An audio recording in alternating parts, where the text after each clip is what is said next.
Buffalo ultimately is the team you can trust in this division. And you saw the overwhelming talent and natural ability of Josh Allen was on display. And Tua's clear limitations were. Tua, for the record, his first half numbers are amazing.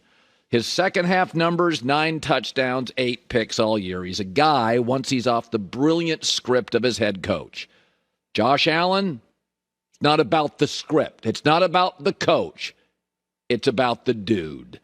Lamar Jackson and Josh Allen are so gifted, otherworldly, that they can have bad nights. Josh was the only person beating Josh last night. Couple of bad picks, 3 turnovers. And he overcomes it on the road on sheer talent. Stuff that almost nobody else on the planet can do. Think about the year for the Bills.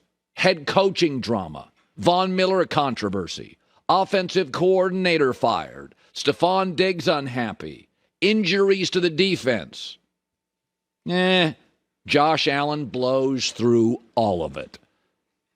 You're looking at a guy, it's John Elway, bigger, stronger, faster. The best quarterback is winning these divisions. Aaron Rodgers in the AFC East isn't close to Josh Allen, the talent. And Tua is ordinary off script. You look at these numbers last night. On the road, 473 yards, 8.2 yards a pass, 30 of 38 against Vic Fangio. 38 minutes of ball control. The last 12 times Miami has faced Buffalo, Josh Allen is 11-1. The environment and the circumstances, whatevs. He wins. Remember the story Brady was going to own the Dolphins or part of them? Josh Allen does. He's right up the street. He will dominate this division until he's out of his prime, which is probably 6 or 7 years. He is otherworldly. And Buffalo, he willed them to the number 2 seed. Most everybody bailed on this franchise when they lost to Philadelphia in overtime. And I said, no, hold on. It's still Josh Allen. It's a good organization. They're finding a running game. This is one of their better offensive lines.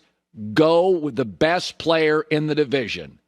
And that's Josh Allen, and it's not particularly close. It's not a Belichick division. It's not an Aaron division. It's not a Mike McDaniel and a fast receiver in Miami division. This division will be owned because, by the way, this was a year where they had the OC fired, head coach drama, receiver unhappy, controversy, injuries. This was a year that it didn't go right. It wasn't perfect. Coaching changes midseason, and he still wins it. It took to the final minute of the regular season. But the truth almost always comes out. When he made that run off to the right, and I was thinking to myself, these are pro athletes. These are people that were the best athlete in their high school, college, often in their position at the draft. And Josh Allen is running through them on the road. That play to me, it was a little Steve Young. It was a little Brett Favre. It was a little Lamar Jackson.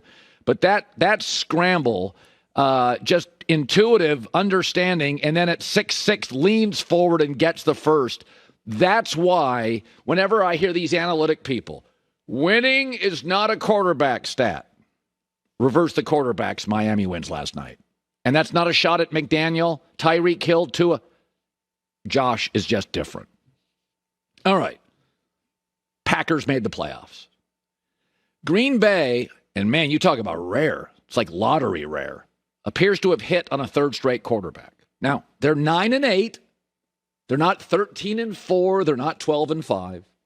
They had to win yesterday to get in, and they're an underdog and should be by a touchdown or so in the playoffs.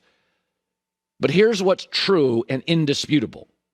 If you go to Aaron Rodgers' last 10 games last year with mostly the same dudes, and Jordan Love's final 10 games this year, it's not close. Passer rating, touchdown interception, completion, win-loss. Jordan's better than Aaron now. For both players, it was a home game. They were favored. They were facing a franchise in division which doesn't have a great recent winning culture. Aaron stunk. Jordan was amazing. And you know what? What's really cool? Not just the stats. Green Bay, if you're comparing Aaron and Jordan, has a team-first, locker room unifier, reasonably paid, ascending in his prime, wildly athletic quarterback. And it was completely on display yesterday. Mission accomplished. It doesn't matter if they lose at Dallas. It's one of the youngest teams to ever make the playoffs. It's offensively, it's kids everywhere. And I think they probably eventually have to get the defense right, from coaching to personnel. It doesn't quite feel right. But mission accomplished. They could go on the road and get smoked. This is not, it's unfair to label this as a Super Bowl team. San Francisco, Buffalo, Kansas City, Baltimore, those teams, there's pressure on those teams. This team's like Houston. They're playing with house money. Mission accomplished. They found their quarterback. And simultaneously, when you juxtapose Justin Fields, who's got weapons too, and Jordan Love, it gave the Bears a reminder who gets quarterback right in this division and who owns the division over the last 30 years. Chicago, you're on the clock. Green Bay, welcome to the playoffs again. 4 years, 3 months. In October, it looked like he couldn't play. LaFleur was grumbling post-game at the podium. It's growth, and one of the things we always thought was crucial, moving off Aaron, was that generationally, Jordan is this roster. He's young, they're young. Music, tech, lifestyle, he hangs with them. Doesn't feel like a father figure in the locker room. Brady often talked about that as he got older, his teammates got younger. As a quarterback gets more expensive, you have to get cheaper, and that means you have to get younger. Jordan Love fits. Ascending, team first, unifier, athletic, going into his prime, and the Packers now are getting quite a deal financially. That's not going to last long. Hi, everybody. Thanks for watching. Subscribe here to get the latest from the show. Also, be sure to check out more of the best clips from The Herd or go watch a few segments from other shows on FS1.